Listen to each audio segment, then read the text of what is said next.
जय हिंद दोस्तों, एक बार फिर से आप सभी का स्वागत है। दोस्तों, मेरे पास कई सारे ऐसे कमेंट आते रहते हैं कि एक बहुत अच्छी बैंक बताइए, सबसे अच्छी बैंक कौन सी है। यह क्वेश्चन बार बार हर व्यक्ति के दिमाग में आता होगा कि इंडिया में सबसे बेस्ट बैंक कौन है।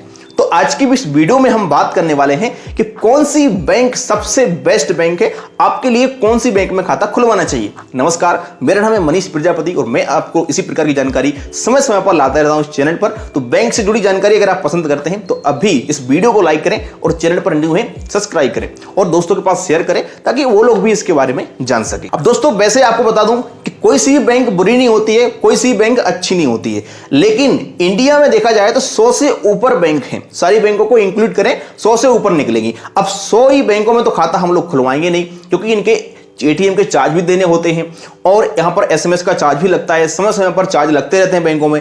तो अगर अधिक से अधिक कोई व्यक्ति बैंक अकाउंट खुलवाता है नॉर्मली तो 4 से 5 बैंक अकाउंट तक खुलवा लेता है। वैसे कोई लिमिट नहीं खुलवाने की, आप कितने खुलवाइएगा, लेकिन बता रहा हूं मैं अपने एक्सपीरियंस के आधार पर। लेकिन फिर भी लोग सोचते हैं कि सबसे बेस्ट बैंक कौन सी है। हम वो 4 से 5 बैंक के यहां पर डिसाइड करेंगे कि सबसे बेस्ट बैंकों में आती है। इस वीडियो में टोटल हम 5 स्टेप में इस वीडियो खत्म करेंगे। तो नंबर 1 स्टेप पर हम बात करेंगे उन लोगों की जिनकी कोई इनकम नहीं है, कुछ भी कमाते नहीं है, 1 रुपए की भी अगर इनकम नहीं है, स्टूडेंट हैं या फिर और भी कोई काम करते हैं बट ज्यादा कुछ इनकम नहीं होती है, उन्हें बैंक से विशेष करके बहुत ज्यादा मतलब नहीं होता है, तो उनके लिए कौन सी बैंक बेस्ट रहेगी। इसके बाद हम बात करेंगे जॉब करने वाले लोगों की। अगर आप नौकरी करते हैं, आपके पास एक रेगुलर इनकम आती है, तो आपके लिए बैंक कौन सी परफेक्ट रहेगी। और अगर आप एक बिजनेसमैन हैं, आप व्यापारी हैं, आपकी दुकान है या फिर आप कोई और काम करते हैं, मतलब व्यापार करते हैं, तो आपके लिए कौन सी बैंक बेस्ट रहेगी और कौन सा अकाउंट बेस्ट रहेगा। और इसके अलावा हम बात करेंगे कि अगर आप ग्रामीण क्षेत्र से बिलोंग करते हैं और आप कुछ भी करते हैं और ग्रामीण क्षेत्र वालों के लिए थोड़ी सी अलग यहां पर बैंक हो जाती है, मैं बात करूंगा बाद में।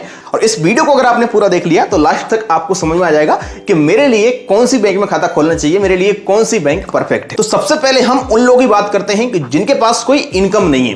अगर आपकी कोई इनकम नहीं है, अब स्टूडेंट लाइफ में हो, तो आपके लिए रहेगा Kotak Mahindra bank best. Kotak Mahindra bank में आप खाता ओपन कर सकते हो जिसका नाम है 811 अकाउंट, क्योंकि जब आपकी इनकम नहीं है तो आप मिनिमम बैलेंस वाला खाता गलती से भी मत खोल लीजिएगा। इसमें आपको कोई मिनिमम बैलेंस रखने की जरूरत नहीं होती है, ये लाइफ टाइम के लिए फ्री होता है। आप लोगों को यहां पर एटीएम, चेकबुक, सारी सुविधाएं मिलती हैं और स्टूडेंट के लिए एक परफेक्ट खाता होता है। अगर आपकी इनकम वगैरह नहीं है तो आप इसी खाते को खुलवाइएगा, एक जबरदस्त खाता है। अगर आप कोटक महिंद्रा बैंक में खाता नहीं खुलवाना चाहते हो तो आप स्टूडेंट बेस पर आईडीएफसी फर्स्ट बैंक में फ्यूचर फर्स्ट सेविंग अकाउंट खुलवा सकते हो। तो अगर आप एक स्टूडेंट हैं, आपकी इनकम नहीं है, तो ये 2 बैंक आपके लिए परफेक्ट है। यहां पर कोई भी किसी प्रकार का चार्ज नहीं होता है। कोटक महिंद्रा बैंक में लाइफ टाइम के लिए फ्री अकाउंट है और आईडीएफसी फर्स्ट बैंक में तो आप कोई सा खाता खुलवा लीजिएगा, बिल्कुल 0 चार्ज होते हैं। अब हम बात करते हैं कि जो लोग जॉब करते हैं, अगर आप एक नौकरी करते हैं और 10,000 रुपए से ऊपर अगर आपकी पेमेंट आती है तो आपके लिए सबसे नंबर 1 पर मैं परफॉर्मेंस दूंगा, वो दूंगा आईडीएफसी फर्स्ट बैंक को।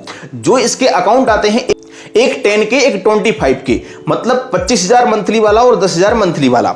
अब यहां पर अगर आप बोलोगे कि भाई हमारी इनकम भले आती है लेकिन हमारे लिए यहां पर मिनिमम बैलेंस रखना पड़ेगा, बट बिल्कुल नहीं रखना पड़ेगा। अब आईडीएफसी फर्स्ट बैंक में एक रूल्स है कि अगर आप इंप्लॉय हो, आपकी सैलरी आती है कंटिन्यू हर महीने 10,000 से ऊपर, तो आप आईडीएफसी फर्स्ट बैंक में 0 बैलेंस खाता खुलवा सकते हो। जो 10 के वाला या 10,000 मंथली वाला अकाउंट है, इसमें आपको कोई भी किसी प्रकार का फिर मिनिमम बैलेंस नहीं रखना होता है। आपकी सैलरी बस यहां पर आना चाहिए हर महीने, तो आपके लिए 0 चार्ज होते हैं और वो सारी फैसिलिटी मिल जाती है। यहां पर एक बहुत ही परफेक्ट बैंक है। मेरे हिसाब से आपको इस बैंक में खाता खुलवाना चाहिए अगर आप सैलरीड पर्सन हैं। इसके अलावा आप सैलरीड पर्सन हैं तो आपको आईसीआईसीआई बैंक भी आपको 0 बैलेंस खाता दे देगी। आईसीआईसीआई बैंक भी बहुत अच्छा बैंक है प्राइवेट सेक्टर का, यहां पर भी आप अकाउंट ओपन करा सकते हैं। यहां पर आपको 0 बैलेंस खाता मिल जाएगा अगर आपकी सैलरी आती है तो। वैसे विदाउट सैलरी के अगर आप जाओगे तो आप 10,000 से स्टार्ट होते हैं यहां पर खाते, मंथली आपको रखना पड़ेगा। इसके अलावा एचडीएफसी बैंक भी आपके लिए परफेक्ट है। अगर आप सैलरी पर्सन है तो आप एचडीएफसी बैंक में भी 0 बैलेंस खाता खुलवा सकते हो, लेकिन अगर आपकी सैलरी नहीं आती तो एचडीएफसी बैंक भी आपको 0 बैलेंस खाता प्रोवाइड नहीं कराती है। सैलरी पर्सन के लिए ये 3 बैंकें बहुत ही अच्छी हैं, आईडीएफसी फर्स्ट बैंक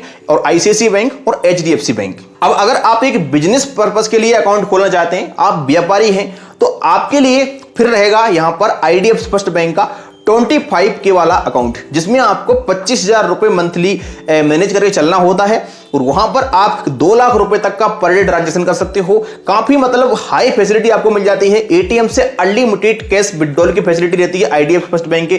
किसी भी एटीएम कार्ड से आप पैसा निकालते हो, किसी मशीन पे जाकर के, कोई भी यहां पर आपको चार्ज नहीं देना होता है, टोटली सब कुछ फ्री होता है। तो यहां पर आपके लिए बिजनेस पर्पज के लिए 25K वाला यानी 25,000 मंथली वाला अकाउंट बेस्ट है। इसके अलावा आप आईसीआईसीआई बैंक में करंट अकाउंट ओपन कर सकते हो, जिसमें आपको कुछ मिनिमम बैलेंस रखना पड़ेगा। इसके अलावा आप एचडीएफसी बैंक में करंट अकाउंट ओपन करा सकते हो। और लास्ट में मैं एक्सिस बैंक को भी आपको रिकमेंड करूंगा कि अगर आपके पास एक्सिस बैंक आसपास है तो यहां पर आप इस बैंक में भी अकाउंट ओपन कर सकते हो। लेकिन एक्सिस बैंक में आपको करंट अकाउंट ओपन कराना चाहिए। अगर आप बिजनेस पर्पस के लिए यूज कर रहे हैं तो आपके लिए करंट अकाउंट ही ओपन करना चाहिए।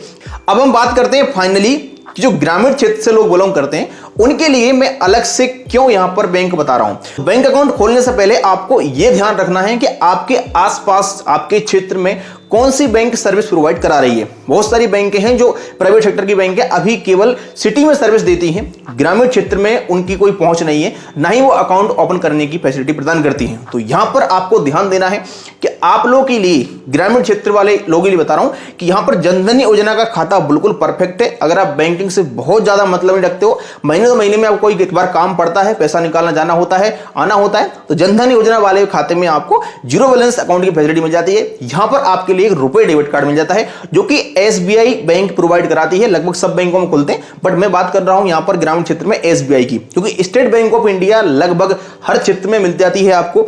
अगर इनका कोई बड़ा शाखा नहीं है, बड़ा ब्रांच नहीं है, तो आपको क्यूस्क मिल जाएंगे। तो क्यूस्क में भी आपको जनधन योजना अकाउंट की फैसिलिटी मिल जाती है। बाकी अगर आप दूसरा खाता भी खुलवाना चाहते हो तो ग्रामीण क्षेत्र से अगर आप बिलोंग करते हैं तो आप प्राइवेट बैंकों की ओर ना आए, आपके लिए सरकारी बैंक है एसबीआई बैंक, वही परफेक्ट रहेगी। क्योंकि आपको कभी भी कोई काम पड़ता है तो आपको फिर जाना पड़ेगा उसी ब्रांच में, जो कि काफी दूर हो जाएगी। आपके आसपास अगर कोई प्राइवेट बैंक है तो आप उसकी ओर जा सकते हैं, बट पहले नंबर ये पता कर लेना कि उसकी ब्रांच है या फिर नहीं। अब हम बात करते हैं कि आप कुछ भी करते हैं, आप जॉब करते हैं, बिजनेस करते हैं, सब कुछ करते हैं, हमें इससे कोई मतलब नहीं, लेकिन आप अगर एक जीरो बैलेंस खाता चाहते हैं जिसमें अपने पर्सनल यूज के लिए, भाई सब्जी भाड़े के लिए, या फिर आपके पास कोई और अकाउंट पहले से है और आप सोच रहे हैं कि अच्छा सा बैंक मिल जाए जो हमारे लिए जीरो बैलेंस खाते की फैसिलिटी प्रदान कर दे। कोई अलग से यहां पर आपके लिए पैसा रखना होता है, कोई फंड रखना होता है छोटा मोटा 1 लाख 2 लाख रुपए आसपास, तो आपके लिए फिर मैं यहां पर कुछ न्यू बैंक्स रिकमेंड करूंगा। न्यू बैंक्स अभी डेवलप हुए हैं, ये किसी न किसी बैंक से टाई अप करके आपको अकाउंट ओपन करने की सुविधा प्रदान करते हैं और ये बैंक ही होते हैं। आपका जब अकाउंट ओपन होता है तो किसी न किसी बैंक में होता है, भले यहां पर एक कंपनी के माध्यम से हो रहा हो, ठीक। और जो भी मैं आपको अकाउंट बता रहा हूं ये सारे अकाउंट जीरो बैलेंस अकाउंट होते हैं और इन्हें आप घर बैठे ओपन कर सकते हो। तो यहां पर मैं सबसे पहले रिकमेंड करूंगा एफआई मनी को, जो फेडरल बैंक का अकाउंट प्रोवाइड कराएगी आपको। इसके बाद जुपिटर मनी में आप अकाउंट ओपन कर सकते हो, जो फेडरल बैंक के साथ मिलकर के आपका अकाउंट ओपन कराएगी। इसके अलावा आप एयू स्मॉल फाइनेंस बैंक में भी खाता खुलवा सकते हो। इक्विटस स्मॉल फाइनेंस बैंक के साथ मिलके फ्रीओ सेव में भी आप अकाउंट ओपन कर सकते हो, जो कि काफी अच्छा जीरो बैलेंस खाता है। इसके अलावा इक्विटस स्मॉल फाइनेंस बैंक के साथ पार्टनरशिप करके न्यू एक्स भी आपको जीरो बैलेंस खाता खोलने की सुविधा प्रदान करता है। तो ये टोटल मैंने आपको बता दिए कुछ पॉपुलर बैंक, बाकी आपकी मर्जी है। सबसे पहले आपको पता करना है कि आपके आसपास क्षेत्र में कौन सा बैंक सर्विस प्रोवाइड करा रहा है। अगर आपके क्षेत्र में ब्रांच नहीं है उस बैंक का, तो उस बैंक में आप खाता बिल्कुल भी ना खुलवाएं, क्योंकि फिर आपके लिए जाना पड़ेगा शहर से बाहर, तो आपको प्रॉब्लम आएगी और बैंक में कभी ना कभी काम पड़ते ही रहते हैं। तो आपके लिए सबसे पहले पता करना है कि आपके आसपास कौन सी बैंक का ब्रांच है नजदीकी, उस बैंक में खाता खुलवा लेना है। बैंक सब एक होती हैं, जो सारी के सारी बैंक हैं वो आरबीआई के हिसाब से काम करते हैं। लगभग आपको सारी सुविधाएं, सारी फैसिलिटी, सारे चार्ज आपको थोड़े बहुत डिफरेंस हो सकते हैं, बट लगभग सेम होते हैं। तो आप इस भ्रम में बिल्कुल भी ना रहें कि कोई बैंक सबसे बढ़िया है। जो बढ़िया बैंक थी मैंने आपको बता दी। बढ़िया बैंक बनती कैसे है? उस बैंक के कर्मचारियों के व्यवहार से। बस सरकारी बैंकों का थोड़ा सा यहां पर यही आपको प्रॉब्लम मिलता है कि वहां पर जो कर्मचारी है वो आपको सही से बात नहीं करेंगे, भीड़ भाड़ आपको मिलेगी। लेकिन प्राइवेट बैंक में थोड़ा कर्मचारी आप सही से बात भी करेंगे, थोड़ा भीड़ भी कम मिलेगी। लेकिन ब्रांच आपके आसपास है तो प्राइवेट बैंक में खुलवाइए खाता, आईसीआईसीआई, एचडीएफसी या फिर कोई और दूसरी। लेकिन अगर आपके आसपास कोई ब्रांच नहीं है सरकार प्राइवेट बैंक का, तो आप एसबीआई सेंट्रल बैंक में खाता खुलवा सकते हैं, कोई प्रॉब्लम नहीं है। तो कैसा लगा वीडियो आप मुझे कमेंट कर देना। उम्मीद करता हूं कि वीडियो पसंद आया होगा। मिलता हूं फिर किसी नेक्स्ट वीडियो में।